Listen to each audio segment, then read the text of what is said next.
we want thousands of people to start doing this, because imagine when thousands of people start anything like this that's dealing with powerful techniques and consciousness, how much it can move the planet from the current trajectory of conflict and even weaponizing space and approaching this issue in a sort of ridiculous Neanderthal way of thinking, and to an enlightened way of responding and creating a peaceful future together with these extraterrestrial civilizations.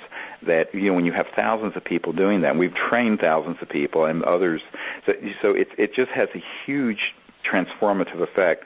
Plus, it's a hell of a lot of fun. I have to say, it's really a lot of fun to go out under the stars and do this. And, we have night vision cameras and night vision scopes and all these sort of things, and to see how the ETs literally materialize around us very rapidly and then will vanish, and all the different kinds of manifestations. I mean, it goes from electronic tones that float through the circle to musical tones to a Joshua tree. There was a group of ETs that were dematerialized, but they let them voices be heard, and everyone heard this group of ETs talking right outside our circle.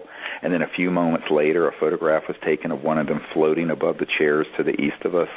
I mean, you're going to see this photograph soon because we're about ready to release it. It's going to blow your mind when you see it. And so what we're saying is that it's amazing how this happens, and to experience it is exciting and enthralling and beautiful, and nothing frightening about it. I tell people, some people go, "Oh, I'd be so afraid." I said, "Of what?" You should be more afraid walking through your city because of all the murders and thugs and rapists out there. We have been doing this for now 19, 20 years all over the world, and we have never, ever had anything but a wonderful experience. And I tell people that's a longitudinal experience I'll match to anybody's fear-mongering about alien invasion. Well, the ETs, you can tell how generous they are, and they're tuned into our emotions, and they're tuned into us personally. As Dr. Greer says, that when they show themselves, it is absolutely not by random.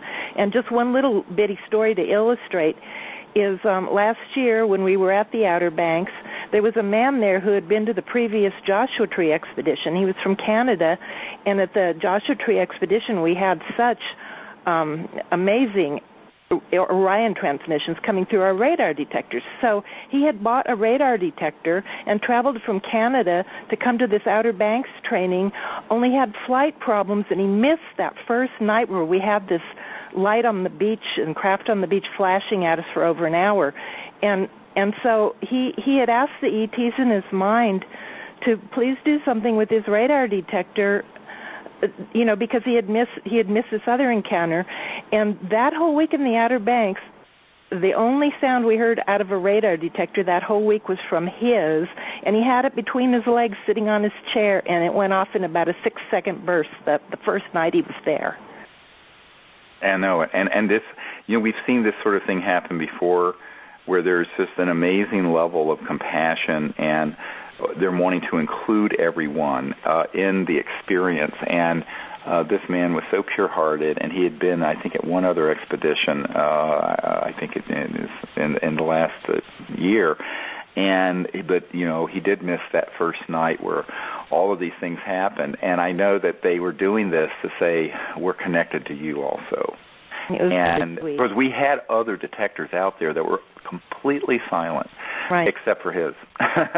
And it was very clear that there was some electromagnetic lock-on, and he knew it. And it was just a very sweet way of them saying, you're not being forgotten either. So, and then, of course, many other sightings and events happened through the week. But we have many things that fly overhead and, at different altitudes, and then we'll have things that will move around us. Now, one of the things I forgot to mention when we were on the Outer Banks is that towards the end of all of this, with these lights that were, we filmed it in this nightscope camera, which turns everything sort of a greenish color. If you've ever looked through a nightscope lens, they can kind of create this color.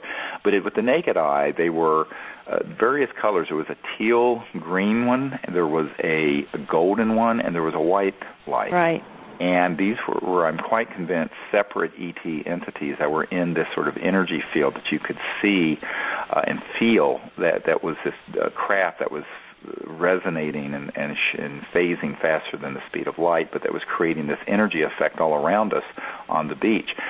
When I walked into exactly where those beings were at the end, I literally, slightly to my right and above me, there was this burst of light, and I walked in, and I went into a state of consciousness. It was very hard to describe, but it was very emotional, where I knew that if I wanted to, I could leave and go with them off this planet, but that I wasn't supposed to yet.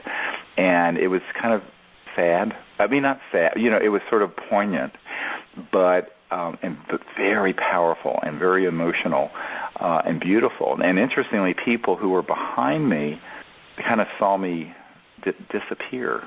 Right. Right, you did. It was like you were engulfed by an energy field, either obscured by that or you were fading into the energy. Right. And some they could just sort of, I was just like became almost not visible or translucent.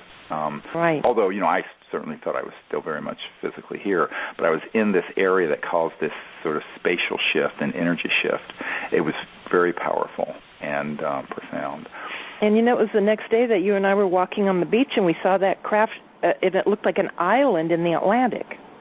Oh, my God, I forgot all about that. Yeah, I mean, it was so huge. Yes, this was one of the strangest things I've ever seen. You want to tell them what it looked like? Well, I'm from California, and it's like, and if you've been to Hawaii, the same kind of thing, where you're standing on the beach, and you look out into the ocean, and in the distance you see an island. It's Catalina or, one of the Hawaiian islands you're seeing from another one. I mean, it totally looks like a landmass sticking up above the ocean in the distance on the horizon. Yeah, but it was sort of flat on top. Yeah, this one was really elongated. It was like, basically what it was the top of a saucer-shaped craft, and right. It was not very high above the horizon, but it was extremely distinct, just as though you were looking at an island. Yes, I mean, kind of the whole arms at arm's length, it was sticking up like an inch or inch and a half above the water, and it was sort of a gunmetal gray and sort of etheric, and then it was flat, slightly curved, flat on top, but had very distinct edges. Right. So it began and ended, and it sort of followed us as we walked along the beach, and neither of us had a camera. Ironically, there was a man from Ireland who was at the Outer Banks last year who did have a camera. He saw it, and because he wasn't familiar with the geology and geography of the area, thought it was an island out there because he didn't know. And, of course, there are none. I mean, you're on the barrier final air, the next island is Bermuda, which you could never see from the Outer Banks. It's out in the middle of the Atlantic Ocean. But around that time, there was a black disc that he had that flew right in front of him and then went along the beach and into the water, sort of a foot or two circular black disc. And it happened too quickly from the film, and I think they were trying to tell him, no, it's us. But he had a camera, but he didn't take a picture. But anyway, as we saw this, and it was fascinating because immediately after we noted it, there were all these jets that were scrambled out of Norfolk right. that came down and were circling exactly that area. It went down beneath the surface of the ocean. Right. But then the area was just absolutely buzzing with fighter jets. And in fact, we had a couple of them that came within 100 to 200 feet above the roof of our house, which is against FAA regs. Right. If you remember, I mean, it was like, holy I do. God.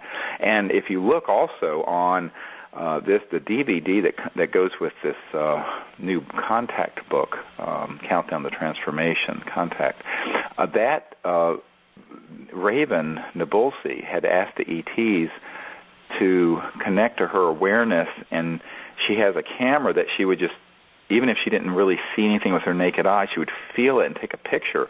And that she got a picture of this disc craft right off from our house, exactly where we're going to be this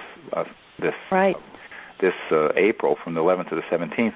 And it was broad daytime, and she got a picture of this disc right off of the coast, not far from our house in her photograph. And that's actually also on this DVD that goes with the book. So I think that this is all very educational for people to see and to realize that this is the level of daily activity that happens, but we're not doing it in a vacuum. Unfortunately, we're doing it at this time on planet Earth where there's a great deal of not only military reconnaissance, but attempts to suppress these sort of events. And, some people say, well, why don't you go to the Amazon jungle? And I said, well, there's huge Raytheon and classified programs in the Amazon jungle, and they do the same stuff there. So it's not as if, the technologies that exist within this so-called Majestic or Magi group that runs these classified projects isn't global. They are certainly global, and so we do it wherever we wish to do it, and we just adjust accordingly for these kinds of events that can happen. Well, what we found is that it doesn't at all. It may change how the manifestation of the ETs happen, but it never stops us from having contact. And particularly once you understand that you're dealing with trans-dimensional civilizations, that even though they have physical bodies and physical spacecraft, their technologies cross into the so-called etheric and astral energies that are faster than the speed of light, interfacing with thought forms and consciousness and orbs and things of this sort. And they can only do so much, just they can't suppress all that. So, once you understand the cosmology, which we've described very fully in this new book, Contact, Countdown to Transformation, and you understand the techniques for making contact, basically they can't do anything about it. And so we just go ahead about our business.